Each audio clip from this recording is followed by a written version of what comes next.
Today వచ్చేసి angular గురించి start చేద్దాం. సో యాంగులర్‌లో మీకేమన్నా ముందు ఏమన్నా తెలుసా యాంగులర్ గురించి? రామ్ సుధాకర్ నీకు ఆల్రెడీ ఐడియా ఉంది గదా! సో ఎంతవరకు ఐడియా ఉంది నీకి?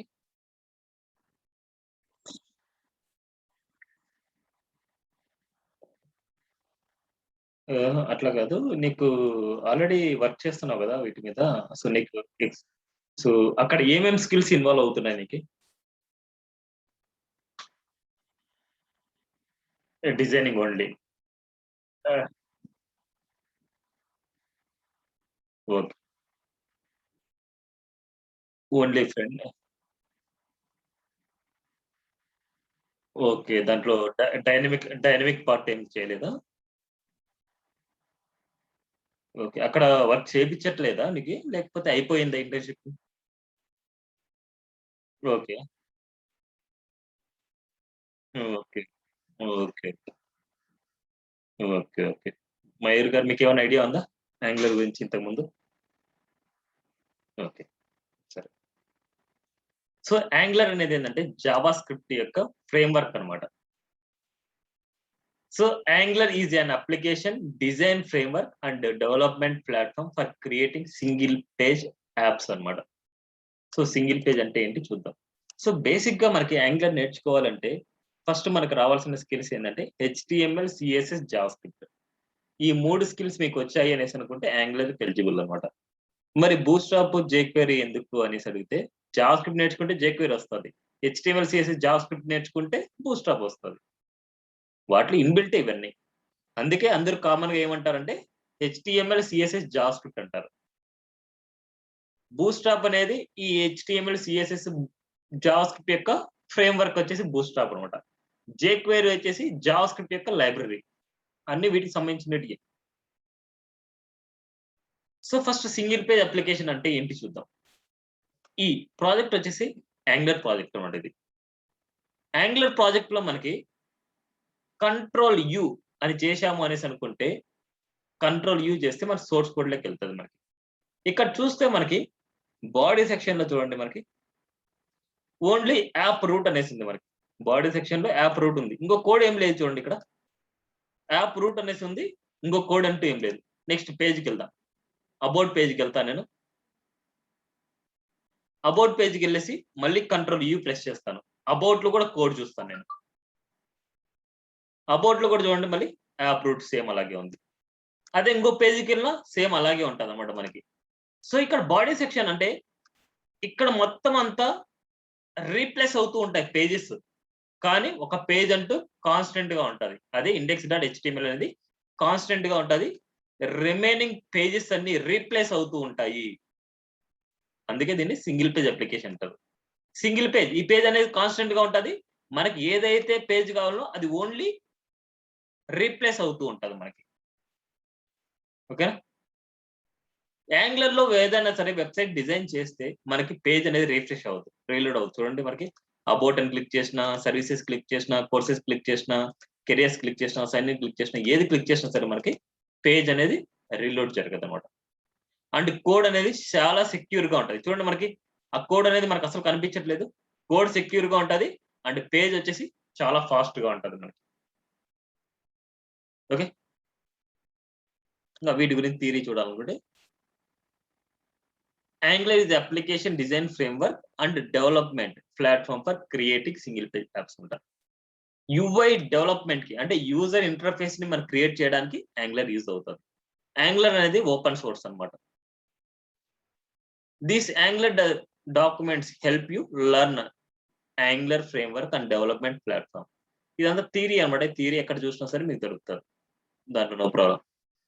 యాంగులర్ వచ్చేసి గూగుల్ వాళ్ళదన్నమాట. గూగుల్ వాళ్ళది. టైప్ స్క్రిప్ట్ వచ్చేసి మనకి దీంట్లో బ్యాక్ ఎండ్ అంటే డైనమిక్‌గా చేయడానికి టైప్ స్క్రిప్ట్ అనేది యూజ్ చేస్తాం. అదేంటంటే మైక్రోసాఫ్ట్ వాళ్ళదన్నమాట. ఇక్కడ చూడండి. Angular is framework of JavaScript used to build web and mobile applications. Angular is a client side and type script is based structured అని ఇదంతా మొత్తం dynamic web applications. So, dynamic web application create చేయడానికి మనం type స్క్రిప్ట్‌ని use చేస్తా ఉంటాం. It's first version war released by Google in 2012 అనమాట. Named as angular JS. So మనకి starting వచ్చేసి మనకి యాంగులర్ జేఎస్ అనేసి అంటారు అనమాట.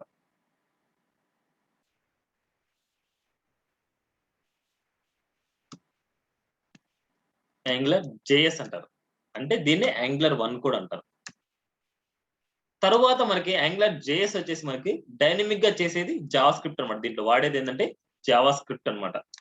దీంట్లో చాలా ఎర్రర్స్ ఉన్నాయి, చాలా మెథడ్స్ ఉన్నాయి అనేసి అనుకొని మనకు ఒక కొత్త అప్లికేషన్ ఇచ్చారనమాట. అంటే కొత్తగా డిజైన్ చేశారు. మొత్తం దాన్నే రీరైట్ చేయకుండా, అంటే దాన్నే ఓవర్ రైడ్ లాగా అలా చేయకుండా ఒక న్యూ అప్లికేషన్ లాగా డిజైన్ చేశారు. దాన్ని ఏమంటారంటే యాంగులర్ అంటారు అనమాట. యాంగులర్ అనేసి ఎప్పటి నుంచి అంటారంటే 2+ వర్షన్స్ నుంచి అన్నిటిని యాంగులర్ అంటారు. Angular JS and angular 2 different technologies లాగా ఉంటాయన్నమాట ఇవి రెండు. దీనికి అసలు సంబంధమే ఉండదు మనకి. ఇక్కడ మనం వాడేది ఏంటంటే టైప్ స్క్రిప్ట్ అనమాట. టైప్ స్క్రిప్ట్ 2+ వర్షన్స్ నుంచి మనం యూజ్ చేస్తాం యాంగులర్ ని. సో 2 అనేది ఏంటంటే మనకి సో చాలా కోడ్ అంటే చాలా బిల్డ్ చేసుకోవాలనేసి 2ని 3 వర్షన్ లేకుండా డైరెక్ట్ గా మనకి 4 వచ్చింది అనమాట.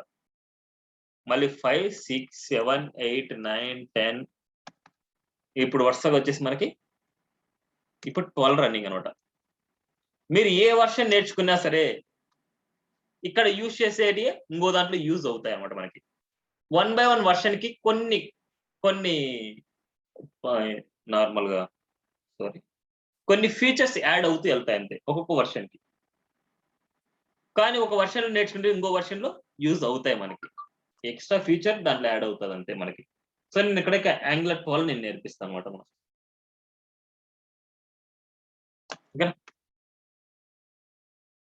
నెక్స్ట్ డైనమిక్ వెబ్ అప్లికేషన్ అంటే ఏంటి? సో నార్మల్ గా డైనమిక్ వెబ్ అప్లికేషన్ అంటే సింపుల్ గా ఒక 3 టైమ్స్ లో మనం చెప్తున్నాం. టైమ్ టు టైమ్ అనమాట. టైమ్ టు టైం ఏదైనా సరే చేంజ్ అవుతూ ఉంటే దాన్ని డైనమిక్ అప్లికేషన్ అంటారు. అంటే న్యూస్ అప్డేట్స్, న్యూస్ వచ్చేసి టైమ్ టు టైం మనకు అప్డేట్ చేసుకుంటూ ఉంటాం మనకి. సో అలాంటి వెబ్ అప్లికేషన్ చేయడానికి మనకి. Next location to location, weather report, అవి కూడా ఒక web application. User to user, Gmail, Facebook type applications అనమాట ఇలా. So dynamic web applications are simply dynamic websites. Dynamic websites అంటే మనకి కోడ్ లో డైరెక్ట్ గా చేంజ్ చేయకుండా అడ్మిన్ ప్యానల్ కి వెళ్ళేసి చేంజ్ చేసి మన ఫ్రంట్ ఎండ్ లో చేంజ్ చేసుకోవడం. సేమ్ వాటిని వచ్చేసి ఇలా చేస్తాం అన్నమాట మనకి. So to use the angular framework you should familiar with the following HTML, CSS, JavaScript. Angular యొక్క వర్షన్స్ వచ్చేసి ఎప్పుడు రిలీజ్ అయ్యే ఏంటి అనేసి ఇక్కడ ఉంటాయి. Angular 2, angular 4, angular 5, angular 6, angular 7, 8, 9, 10 ఇంకా 11, 12. ఈ ఇయర్ ఎండింగ్ లేదా నెక్స్ట్ ఇయర్ స్టార్టింగ్ కి యాంగులర్ 13 కూడా వచ్చేస్తారు. సో ఎవ్రీ ఇయర్ వచ్చేసి 2 వర్షన్స్ రిలీజ్ అవుతాయి అనమాట యాంగులర్ నుంచి.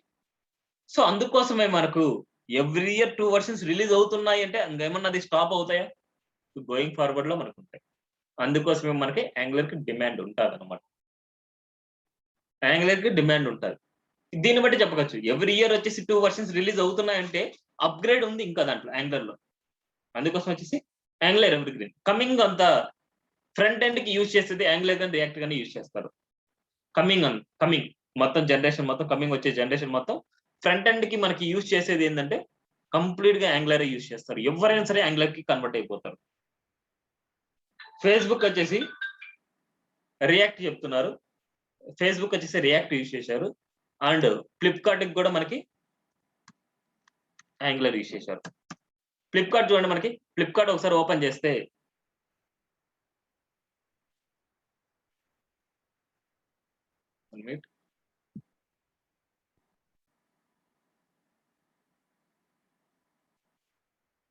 లోడ్ అవుతుంది మనకి అప్లికేషన్. ఇప్పుడు చూద్దాం. ఏదైనా సరే మనం క్లిక్ చేయండి, ఏదైనా క్లిక్ చేసినప్పుడు చూడండి పేజ్ అనేది లోడ్ అవ్వట్లేదు మనకి. ఇక్కడ అవుతుంది. సో కొన్ని సెషన్స్ లో వచ్చేసి మనకి యాంగులర్ రియాక్ట్ యూజ్ చేశారు అనమాట. సో ఇలా లోడ్ అవుతుందంటే అది యాంగులర్ అవ్వదు మనకి. యాంగులర్ కానీ రియాక్ట్ కానీ అవ్వదు. యాంగులర్ కానీ రియాక్ట్ లో వచ్చేసి మనకి పేజ్ అనేది లోడ్ అవ్వదు అనమాట, యాంగులర్ లో కానీ రియాక్ట్ లో కానీ మనకి. ఓకేనా? నెక్స్ట్ జీమెయిల్ కూడా మనకి సేమ్ యాంగులర్ లో డెవలప్ చేశారు. మీరు ఏదైనా సరే ఇన్బాక్స్ కానీ, సైన్అప్ కానీ, సెండ్ కానీ ఇవన్నీ మనం చూసాము అనేసి అనుకుంటే పేజ్ అనేది లోడ్ అవ్వదు మనకి. ఓకేనా? ఇది యాంగులర్ గురించి ఇంట్రడక్షన్ మామూలుగా నార్మల్గా. ఇప్పుడు యాంగులర్ నేర్చుకోవాలంటే మనకు కొన్ని ప్రీ రిక్వైర్మెంట్ ఉన్నాయన్నమాట. ప్రీ రిక్వైర్మెంట్ మనకు ఆల్రెడీ HTML, CSS, JS వచ్చి ఉండాలి. నెక్స్ట్ సాఫ్ట్వేర్ గురించి ఏదైనా సరే మీకు కావాలనుకుంటే మీకు కావాల్సింది ఏంటంటే నోడ్ JS ఉండాలి అండ్ విజువల్ స్టూడియో కోడ్ అనమాట. ఇది ఈజీగా ఉంటుంది. ఎందుకోసం అనేసి కమింగ్ లో క్లాస్ లో చెప్తాను మీకు. విజువల్ స్టూడియో కోడ్ ఎందుకు యూజ్ చేస్తాం మనకి అనేసి. మనకి యాంగులర్ ని కంపైల్ చేసుకోవాలి మనం. యాంగులర్ ని వచ్చేసి మనకి ఏదైనా సరే ప్రాజెక్ట్ ని క్రియేట్ చేస్తూనే డైరెక్ట్ గా మనం ఓపెన్ చేస్తే అది ఓపెన్ అవ్వదు. దాన్ని కంపైల్ చేయాలి మనం. దానికంటూ కొన్ని కమాండ్స్ ఉంటాయి మనకి. ఆ కమాండ్స్ అండ్ కోడ్ రెండు ఒకటే క్యాపబుల్, మనకి ఒకటే మెయింటైన్ చేసేది ఏంటంటే విజువల్ స్టూడియో కోడ్ ఉంది. దాంట్లో ఒకటేసారి మనం హ్యాండిల్ చేసుకోవచ్చు మనం విజువల్ స్టూడియో కోడ్. అందుకోసం మన విజువల్ స్టూడియో కోడ్ కావాలి. నెక్స్ట్ యాంగులర్ CLI కావాలి. Angular CLI. So angular CLI ఎందుకోసం అంటే యాంగులర్ ప్రాజెక్ట్ ని క్రియేట్ చేయడానికి, విజువల్ స్టూడియో కోడ్ అంటే ఎడిటర్ అండ్ నోడ్ JS ఎందుకోసం అంటే మన కమాండ్స్ వర్క్ అవ్వడానికి అండ్ మనం రాసే కోడ్ వచ్చేసి టైప్ స్క్రిప్ట్ లో రాస్తాం. బ్రౌజర్ కి అర్థమయ్యేది ఏంటంటే జావా స్క్రిప్ట్ అనమాట. ఆ టైప్ స్క్రిప్ట్ లో రాసేదాన్ని ఇన్బిల్ట్ గా మనకి జావా స్క్రిప్ట్ కి కన్వర్ట్ చేసి బ్రౌజర్ కి ఇచ్చేస్తుంది. మనం ఏం చేయనవసరం లేదు. అయ్యింది మన టైప్ స్క్రిప్ట్ లో రాసాము అనేసి అనుకుంటే నోడ్ JS వచ్చేసి ఇన్బిల్ట్ గా అది కన్వర్ట్ చేసుకుని ఇస్తుంది. ఇవి ప్రీ రిక్వైర్మెంట్ స్కిల్స్ అనమాట. సో ఇప్పుడు ఫస్ట్ ఎలా డౌన్లోడ్ చేయడం అనేసి ఒకసారి చూస్తే, ఇవన్నీ మీరు రేపటి వరకు ఫినిష్ చేసేయండి. మయూర్ గారు వీళ్ళ దాంట్లో అయితే ఉన్నాయి ఆల్రెడీ. రేపటి వరకు అయితే ఫినిష్ చేసేయండి. ఇవి నేను చెప్తాను. విజువల్ స్టూడియో కోడ్ ఇన్స్టాల్ చేయాలనుకోండి సేమ్ విజువల్ స్టూడియో కోడ్ అనేసి టైప్ చేయండి. Visual Studio Code download. విండోసే కదా, విండోస్ 10 కదా మీ దాంట్లో ఉండేది, విండోస్ 7 లే కదా. విండోస్ 10 అది ఎందుకంటే విండోస్ 10 లోనే మనకు వర్క్ అయ్యేది యాంగులర్ అనేది. సో విజువల్ స్టూడియో కోడ్ ని డౌన్లోడ్ చేయాలనుకుంటే same Visual Studio Code download అనుకుంటండి. సో మనకు వచ్చే ఫస్ట్ ఆప్షన్ ఓపెన్ చేసుకోండి.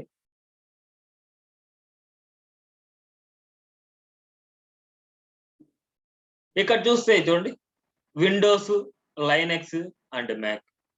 సో విండోస్ కాబట్టి విండోస్ 7, 8, 9, 10, 11 ఇప్పుడు 11 కన్నా వచ్చినట్టుంది. సో దీన్ని డౌన్లోడ్ చేసుకుంటే మనం డౌన్లోడ్ అయిపోద్ది ఉంటాం. మనకి డౌన్లోడ్ అయ్యి ఇన్స్టాల్ చేసేయండి. ఇది ఇన్స్టాల్ అయిన తర్వాత ప్రాసెస్ తెలుసు కదా మీకు, ఏదైనా సరే సాఫ్ట్వేర్ ని ఇన్స్టాల్ చేయడం. నెక్స్ట్ కొట్టేసుకుంటే ఓకే చేసుకోవడం అంతే. నెక్స్ట్ నోడ్ JS ని ఇన్స్టాల్ చేయండి. నోడ్ JS ని కూడా సేమ్.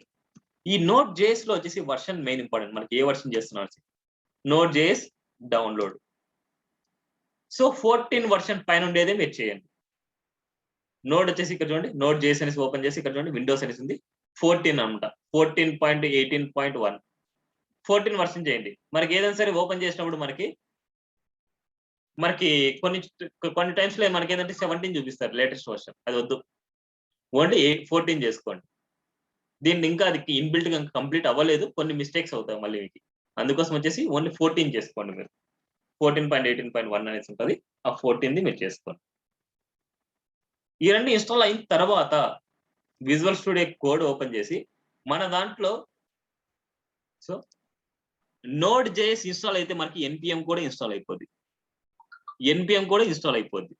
ఈ NPM ఎందుకోసం అంటే కొన్ని లైబ్రరీస్ ని ఇన్స్టాల్ చేసుకోవడానికి మనకి యూజ్ అవుతుంది NPM అనేది. యాంగులర్ ని ఇన్స్టాల్ చేసుకోవాలన్నా, బూస్టామ్ ని ఇన్స్టాల్ చేసుకోవాలన్నా అండ్ ఫాంటాస్ ని ఇన్స్టాల్ చేసుకోవాలన్నా, ఏదైనా సరే ఇన్స్టాల్ చేసుకోవాలి అంటే మనకి NPM అనేది మనకి యూజ్ అవుతుంది. అదే నోడ్ JS మనకి ఇన్స్టాల్ చేసాము అనేసి అనుకుంటే NPM కూడా ఇన్బిల్ట్ గా మనకి ఇన్స్టాల్ అయిపోద్ది మనకి. ఇప్పుడు ఫైల్ 1 మినిట్ మీకు విజువల్ స్టూడియో కోడ్ వ్యూ ఎలా ఉంటుందని నేను చూపిస్తాను ఒకసారి. స్టక్ అయినట్టు.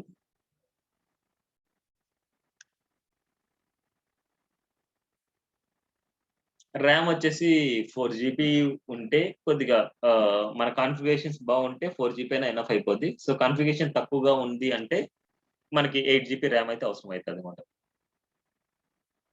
ఏదైనా సరే స్లోగా ఉంది, స్టక్ అవుతోంది అనేసి అనుకుంటే కొద్దిగా 8 GB ర్యామ్ ఎక్స్టెండ్ చేసుకోండి. అంటే 4 GB ర్యామ్ ఎక్స్ట్రా ఇచ్చుకోండి. అందరికీ నార్మల్‌గా 8 GB అయితే మినిమమ్ ఉంటది అందరికి.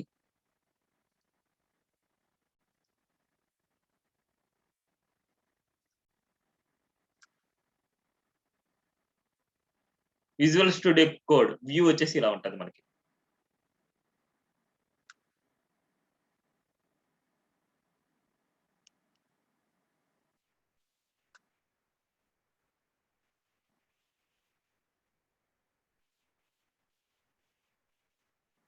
అన్ని క్లోజ్ చేసిన తర్వాత వ్యూ ఇలా ఉంటది మనకి.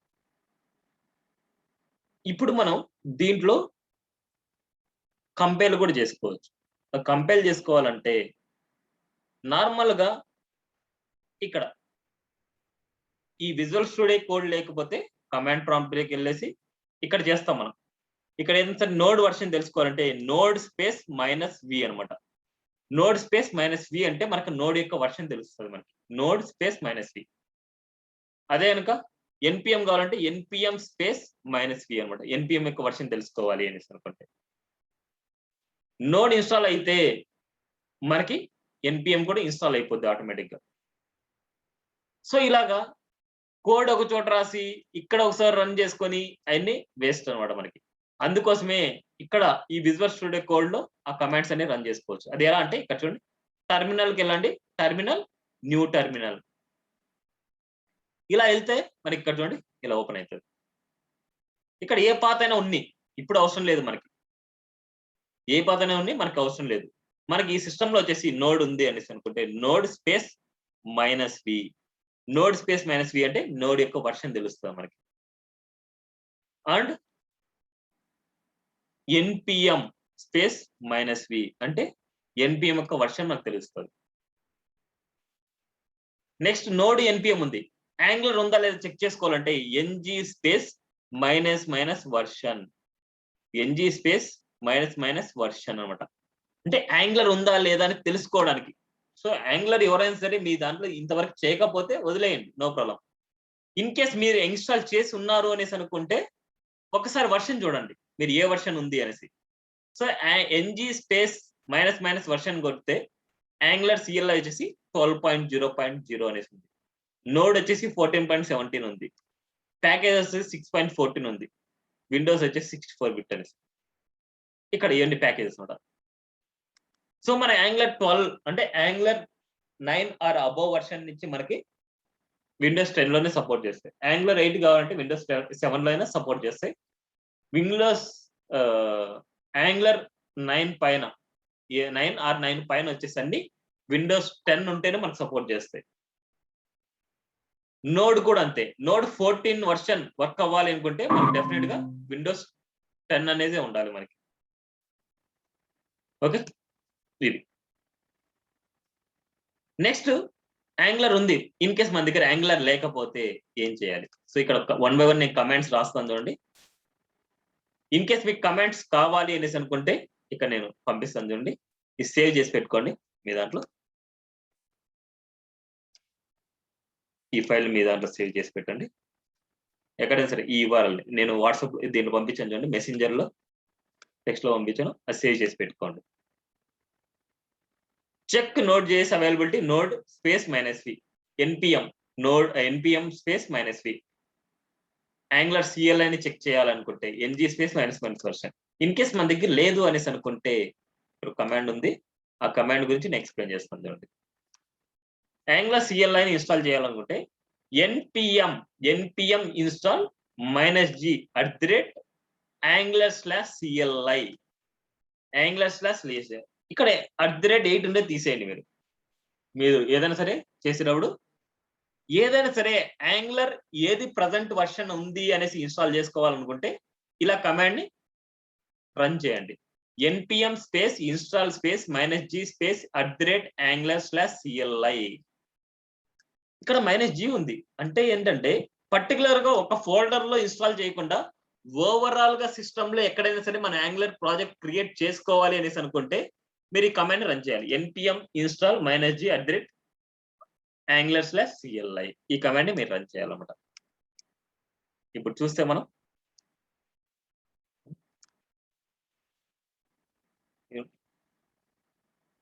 npm install -g @angular/cli. ఇదేంటంటే మనకి యాంగులర్ ని ఇన్స్టాల్ చేసుకోవడానికి, యాంగులర్ ఎన్విరాన్మెంట్ ని క్రియేట్ చేయడానికి. ఆల్రెడీ నా దాంట్లో యాంగులర్ ఉంది, సో నేను అవసరం లేదు. ఇన్ కేస్ ఎవరైనా సరే మీ దగ్గర లేకపోతే ఈ కమాండ్ ని రన్ చేయండి, npm install -g @angular/cli. ఓకేనా? అయిన తర్వాత నెక్స్ట్ ప్రాజెక్ట్ ని మనం క్రియేట్ చేయాలి. ప్రాజెక్ట్ ని క్రియేట్ చేయాలి అనేసి అంటే ఫస్ట్ మీరు ఏం చేస్తారు అంటే, ఎక్కడైనా సరే ఒక ఫోల్డర్ ని, మీకు సంబంధించిన ఒక ఫోల్డర్ ని క్రియేట్ చేసుకోండి మీరు. ఎందుకంటే వేరే చోట క్రియేట్ చేయకుండా సేమ్ మీరు ఎక్కడైతే మీరు యాంగులర్ ప్రాజెక్ట్ క్రియేట్ చేయాలనుకుంటున్నారో ఆ యాంగులర్ ప్రాజెక్ట్ వచ్చేసి సేమ్ నేను ఇక్కడ యాంగులర్ సేమ్ ఇక్కడ నేను ఒక ఫోల్డర్ క్రియేట్ చేస్తున్నాను. సపోజ్ ఇదే అనుకోండి నా ఫోల్డర్. ఈ folder angular 4 PM 5 AM 4 to 5 PM అనే బ్యాచ్ లో నేను సేవ్ చేద్దాం అనుకుంటున్నాను. సేమ్ ఫైల్, ఇప్పుడు ఆ ఫోల్డర్ ని మనం సెలెక్ట్ చేసుకోవాలి. File open folder, open folder లోకి వెళ్ళేసి ఇంకా ఆ ఫోల్డర్ ఎక్కడ ఉందో ఆ ఫోల్డర్ ని సెలెక్ట్ చేయండి. First open folder, not open file, open folder అనేసి చేయాలి. ఇప్పుడు దీన్ని సెలెక్ట్ చేశాను, యాంగులర్ 4 PM 5 PM అనేసి సెలెక్ట్ చేశాను. సెలెక్ట్ చేసిన తర్వాత ఇక్కడ ఎన్విరాన్మెంట్ చూడండి, ఇక్కడ ఇలా వస్తుంది మనకి. ఈ ఫోల్డర్ లో ఏం లేదు చూడండి, మనకి ఈ ఫోల్డర్ లో మనకి ఏం లేదు. ఇప్పుడు మనం ఏం చేయాలంటే ఈ ఫోల్డర్ లో మనం యాంగులర్ ప్రాజెక్ట్ ని క్రియేట్ చేయాలి. సేమ్ న్యూ టెర్మినల్కి వెళ్ళండి. ఇప్పుడు ఈ ఫోల్డర్ మీరు సెలెక్ట్ చేసుకుంటే ఆ పాత్ మీరు ఇవ్వనవసరం లేదు, ఆ పాత్ ఆటోమేటిక్ గా ఇక్కడికి వచ్చేస్తుంది. మీరు ఏదైతే ఫోల్డర్ లో మీరు ఉన్నారో ఆ పాత్ ఆటోమేటిక్ గా వచ్చేస్తుంది.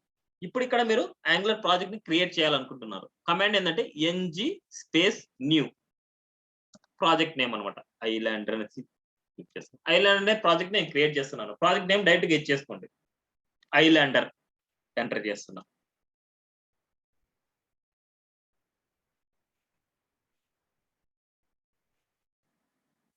Would you like to add Angular routing ని యాడ్ చేయమంటారా అనేసి అడుగుతోంది. ఎస్ అని కొట్టండి. రౌటింగ్ రాయకపోతే మళ్ళీ మీరు రౌటింగ్ ని మీరే క్రియేట్ చేసుకోవాలి ఓన్ గా. అందుకోసం మీరు would you like to add Angular routing అంటే ఎస్ అని కొట్టండి. So next enter. Which style sheet format would you like to use? So మీరు స్టైల్ షీట్ ఫార్మాట్ ఏది యూజ్ చేశారు? CSS, SCSS, SAS, LESS? So మనకి ఇంతవరకు చేసిన సిఎస్ఎస్ఏ కాబట్టి మనం సిఎస్ఎస్ఏ. ఇక్కడ చూడండి మనకి యారోస్ వచ్చేసి మనకి ఏది కావాలంటే సెలెక్ట్ చేసుకోవచ్చు. మనం సిఎస్ఎస్ దగ్గర పెట్టేసి ఎంటర్ కొట్టండి. ఒక ఫ్యూ మినిట్స్ పడుతుంది, ఒక 5 minutes అట్లా పడుతుంది మనకి. ఆ 5 minutes లో వచ్చేసి మనకి angular compiled successfully and project created అనేసి మనకు వస్తుంది. అది అయిన తర్వాత నెక్స్ట్ ప్రాసెస్ చేయాలన్నమాట.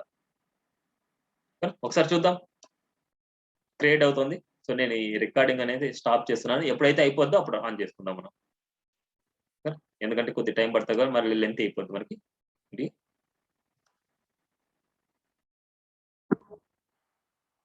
రికార్డ్ చేయలేదు ఇదంతా. సో ఇన్స్టాల్ అయిన తర్వాత మనం ఇక్కడ మళ్ళీ ఒకసారి రిపీట్ చేస్తాం చూడండి. ఇన్స్టాల్ అయితే మన ప్యాకేజ్ ఇన్స్టాల్ సక్సెస్ఫుల్లీ వస్తుంది. మన పాత్ లేక్ వచ్చేస్తాం అన్నమాట. మనకి పాత్ లేక్ వచ్చిన తర్వాత మన ప్రాజెక్ట్ లోకి వెళ్ళాలంటే CD స్పేస్ మన ప్రాజెక్ట్ నేమ్ ఇవ్వండి, CD స్పేస్ మన ప్రాజెక్ట్ నేమ్. అప్పుడు మనకి ఏమైతే అంటే మన ప్రాజెక్ట్ పాత్ లేక్ వెళ్తుంది. మనకి మన ప్రాజెక్ట్ పాత్ లేక్ వెళ్ళిన తర్వాత ప్రాజెక్ట్ ని రన్ చేయాలనుకుంటే ng స్పేస్ సర్వ్ అనేసి ఎంటర్ చేయండి. ఇక్కడ ఎస్ ఆర్ నో అనేసి క్వశ్చన్ అడుగుతుంది. సో ఎస్ అనేసి టైప్ చేయండి. మీకు ng స్పేస్ సర్వ్ ఉంటుంది. అయిన తర్వాత ఇక్కడ కంపైల్డ్ అవుతూ ఉంటుంది. మనకి కొద్ది టైం టేకింగ్ అనమాట. అయిన తర్వాత మనకి లోకల్ హోస్ట్ అనేసి మనకు వస్తుంది. కింద ఒకసారి కంపైల్డ్ సక్సెస్ఫుల్ అనేసి వస్తుంది మనకి. దాని పైన కల్లా మనకి ఒక పోర్ట్ నెంబర్ వస్తుంది మనకి.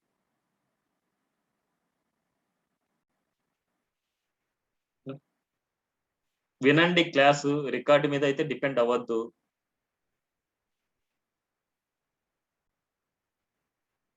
రికార్డు ఉన్నా సరే మనకి ఈ వీడియో వచ్చేసి స్లోగా వెళ్ళినా మనకి అప్పుడు ఫార్వర్డ్ కొట్టేసుకుంటూ వెళ్తారు అనమాట. ఫార్వర్డ్ కొట్టేసుకుంటూ వెళ్ళినప్పుడు మళ్ళీ తర్వాత చెప్పిన పాయింట్స్ వచ్చేసి మిస్ అయిపోతాయి. అందుకోసం మీరు డెఫినెట్ గా మీరు వినాలన్నమాట. ప్రాజెక్ట్ ఏదైనా సరే చేసేటప్పుడు అంతే, మొత్తం అంతా లైవ్ ప్రాజెక్ట్ లాగా నేను చేయించేస్తాను ప్రాజెక్ట్ ని. సో మళ్ళీ మీరు ప్రాక్టీస్ చేసే అవసరం ఉండమాట, డైలీ అయిపోద్ది మీకు. ఇక్కడ చూడండి, మీకు angular live development server is listing. ఇక్కడ చూస్తే మనకి ఆన్ లోకల్ హోస్ట్ 420. మనకి ఏదైనా సరే ఇది ఓపెన్ అయ్యేది ఎక్కడంటే 4200 అనే పోర్ట్ లో మనకి ఓపెన్ అవుతుంది అనమాట. మనకి ఓపెన్ యువర్ బ్రౌజర్ ఆన్ ఇక్కడ చూడండి HTTP local host. In case ఇక్కడికి వెళ్తే మనకి ఇక్కడ హోవర్ చేస్తే మనకి చూడండి ఫాలో లింక్ కంట్రోల్ క్లిక్ అనమాట. కంట్రోల్ పట్టుకొని క్లిక్ చేసామంటే ఏదైతే డిఫాల్ట్ బ్రౌజర్ ఉంటుందో ఆ బ్రౌజర్ లో మన డిజైనింగ్ వచ్చేసి ప్రింట్ అవుతుంది. చూడండి మన డిజైనింగ్ వచ్చింది. ఇది మన ప్రాజెక్ట్ అన్నమాట. ఇప్పుడు ఇది ప్రాజెక్ట్ లో ఉండే డిజైనింగ్ అనమాట. ఇప్పుడు ఇదంతా మనకెందుకు, ఈ డిజైనింగ్ అంతా మనకెందుకు, ఈ డిజైన్ అంతా తీసి మనకు కావాల్సిన డిజైన్ మనీ డెవలప్మెంట్ చేసుకోవాలన్నమాట మనం. ఓకేనా. ఇప్పుడు ఫస్ట్ ఈ డిజైన్ ని మనం ఫైండ్ అవుట్ చేయాలి. డిజైన్ ని ఫైండ్ అవుట్ చేయాలంటే నార్మల్ గా ఏ ప్రాజెక్ట్ అయినా సరే మనకి డిఫాల్ట్ పేజ్ ఏంటి అంటే index.html అన్నమాట. మనకి ఆ index.html ఎక్కడ ఉంటుందంటే SRCకి వెళ్తే index.html ఉంటుంది. index.htmlకి వెళ్తే ఇక్కడ చూడండి బాడీలో యాప్ రూట్ అనేసి ఉంది. ఇక్కడ HTML అనేది డిఫాల్ట్ ఫైల్ .html అయితే అంటే index.html డిఫాల్ట్ ఫైల్ అయితే డైనమిక్ గా ఇక్కడ డిజైన్ వస్తుంది. డైనమిక్ గా డిజైన్ రావడానికి ఫైల్ ఏంటంటే main.ts ఫైల్ వచ్చేసి డైనమిక్ గా డిజైన్ గానీ డైనమిక్ గా కాంపోనెంట్ గానీ ఏదైనా రావడానికి మనం యూజ్ అవుతుంది. కాంపోనెంట్ నథింగ్ బట్ పేజ్ అనమాట. ఇక్కడ మనం ఏం అంటాం అంటే కాంపోనెంట్ అంటే పేజ్ అనమాట. మనకి ఇక్కడ అనేది మనం పేజ్ ని కాంపోనెంట్ అంటాం మనం. సో ఇక్కడ డైనమిక్ గా వస్తుంది మనకి డిజైనింగ్ అనేది. ఇప్పుడు డైనమిక్ గా వస్తుందంటే main.ts లోకి వెళ్ళాలి. ఈ main.ts లో ఈ బూస్ట్రాప్ మాడ్యూల్ లో ఏముంది చూడాలి మనం. ఈ బూస్ట్రాప్ మాడ్యూల్ లో ఏదైతే ఉందో ఆ ఫైల్లో మనకి ఓపెన్ అవుతున్నట్టు, ఆ ఫైల్ నుంచి మనకు వస్తున్నట్టు. బూస్ట్రాప్ మాడ్యూల్ ఏముందంటే యాప్ మాడ్యూల్ అనేది ఉంది. ఇక్కడ యాప్ మాడ్యూల్ మీద క్లిక్ చేస్తే ఇక్కడ చూడండి ఇంపోర్ట్ అవుతుంది ఈ పేజీలకి. యాప్ మాడ్యూల్ ఎక్కడి నుంచి అవుతుంది, app/appmodule.ts అనమాట. ఇక్కడ ఎక్స్టెన్షన్ డాట్ లో మనకి .ts అనేసి లేదు అనుకుంటే దీని యొక్క ఎక్స్టెన్షన్ మనకి ఏంటంటే .ts ఫైల్ అనమాట. మనకి ఇప్పుడు మనకి ఎక్కడ వెళ్ళాలి, app.module.ts లోకి వెళ్ళాలి మనం. ఇప్పుడు యాప్ లోకి వెళ్తే ఇక్కడ నుండి యాప్ లో app.module.ts అనమాట. app.module.ts లోకి వెళ్తాం. ఈ app.module.ts లో మనకి కింద వచ్చేసి బూస్ట్రాప్ లో యాప్ కాంపోనెంట్ అనేసి చూడండి. యాప్ కాంపోనెంట్, ఈ యాప్ కాంపోనెంట్ ఎక్కడి నుంచి వస్తుంది చూడండి. మనకి యాప్ కాంపోనెంట్ అనేసి app.component.ts నుంచి వస్తుంది. అంటే app.component.ts కి వెళ్ళాలి మనం. ఇక్కడికి వెళ్తే ఇక్కడ చూడండి మనకి సెలెక్టర్, మనకి ఇక్కడ ఏముంది యాప్ రూట్ అనేసి ఉంది. యాప్ రూట్ అనే సెలెక్టర్ ఉంది. ఈ యాప్ రూటే ఇక్కడ ఓపెన్ అవుతుంది. యాప్ రూట్ అనే సెలెక్టర్ మనకి ఇక్కడ ట్యాగ్ లాగా ఇచ్చారు, అదే మనకు ఓపెన్ అవుతుంది. అండ్ దాంట్లో ఉండే HTML కోడ్ అవన్నీ ఎక్కడి నుంచి వస్తున్నాయి చూడండి ఒకసారి. app.component.ts లోకి వెళ్తే ఇక్కడ చూడండి app.component.html, app.component.css అనమాట. ఇక్కడ నుంచి వస్తుంది. ఇక్కడ app.component.html లోకి వెళ్తే ఇక్కడ చూడండి ఇక్కడ కోడ్, అక్కడ ఏదైతే కోడ్ ఉందో ఆ కోడ్ అంతా ఇక్కడ నుంచి వస్తుంది మనకి. అంటే డిఫాల్ట్ డిజైన్ ఏమి ఇచ్చారంటే ఇక్కడ ఇచ్చారన్నమాట. మనకి డిఫాల్ట్ డిజైన్ ఇక్కడ నుంచి మనకు వస్తుంది అనమాట. సో మనకి ఏం చేయాలంటే ఈ డిజైన్ మొత్తం తీసి మనకు హలో వరల్డ్ అని పెట్టుకున్నాం. ఏదైనా సరే మనకి ఏదైతే మనం పెట్టుకోవాలనుకుంటే అదంతా. సో కంట్రోల్ A ఇక్కడ క్లిక్ చేసి కంట్రోల్ A సెలెక్ట్ చేసి కిందికల్లా ఒక రౌటర్ అవుట్లెట్ అనేసి ఉంటుంది మీకు. ఈ రౌటర్ అవుట్లెట్ ని మీరు వదిలేయండి. ఇది తప్ప రిమైనింగ్ చేయండి. ఇది తప్ప రిమైనింగ్ మొత్తం తీసేయండి. రౌటర్ అవుట్లెట్ వచ్చేసి మనకు చాలా ఇంపార్టెంట్ అనమాట. అది ఎందుకోసం ఏంటి అనేసి టుమారో క్లాస్ లో మీకు చెప్తాను. అది తప్ప రిమైనింగ్ కోడ్ మొత్తాన్ని తీసేయండి మీరు.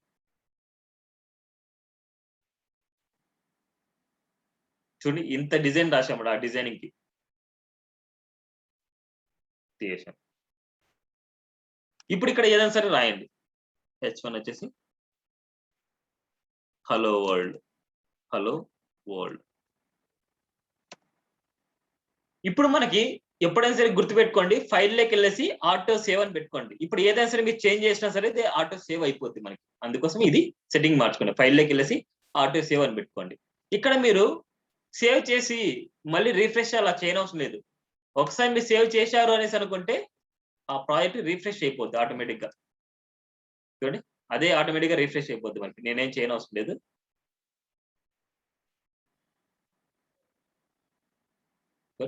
రిఫ్రెష్ అయిపోద్ది. కొద్దిగా చాలా స్లోగా ఉంది సిస్టమ్.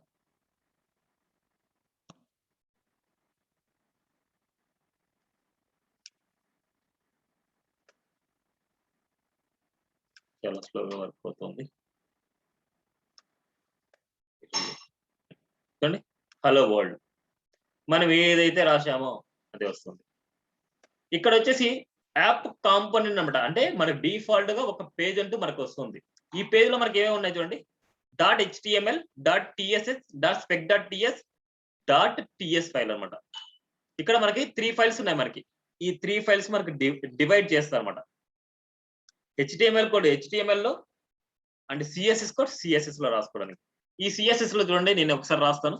ఇక్కడ సెలెక్టర్ నేను రాస్తాను, H1 అనే సెలెక్టర్ రాసుకొని ఆ సెలెక్టర్ కి వచ్చేసి నేను ఏదైనా సరే కలర్ మారుదాం అనుకున్నా. కలర్ రెడ్ ఇస్తాను.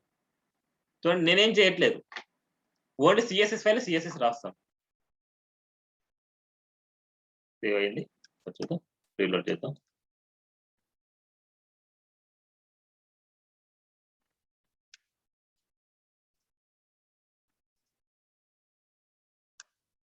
ఆటో సేవ్ చేశాను, నేను ఆటో సేవ్ చేశాను. చూడండి, సేవ్ అయితే కంపైల్డ్ అయితే ఉంది మనకి. ఆటోమేటిక్ చూడండి, హలో వరల్డ్. సో HTML రాస్తాం, CSS లో రాస్తాం. డైనమిక్ గా చేసేది TS లో TS రాస్తాం అంట మనం. సో ఇంకా రిమైనింగ్ వచ్చేసి టుమారో డిస్కస్ చేసుకుందాం. ఈ ఫైల్ పాత్ గురించి అండ్ ఇవన్నీ ఎందుకోసం వచ్చాయి ఏంటి అనేసి ఇవన్నీ టుమారో డిస్కస్ చేద్దాం మనం. ఓకేనా? ఇక్కడ వరకు అయితే ఫస్ట్ ప్రాజెక్ట్ క్రియేట్ చేసి ప్రాజెక్ట్ ని రన్ చేసే వరకు మీరు చూడండి. ఓకేనా? ప్రాజెక్ట్ రన్ అయింది అనుకుంటే ఓకే, ఏమైనా ఎర్రర్స్ వచ్చాయంటే నాకు ఒకసారి పిక్ తీసి నాకు పంపించండి, నేను చూస్తాను. ఓకేనా? ఏమైనా డౌట్ ఉంటే అడగండి, డౌట్ లేకపోతే లీవ్ అవ్వచ్చు.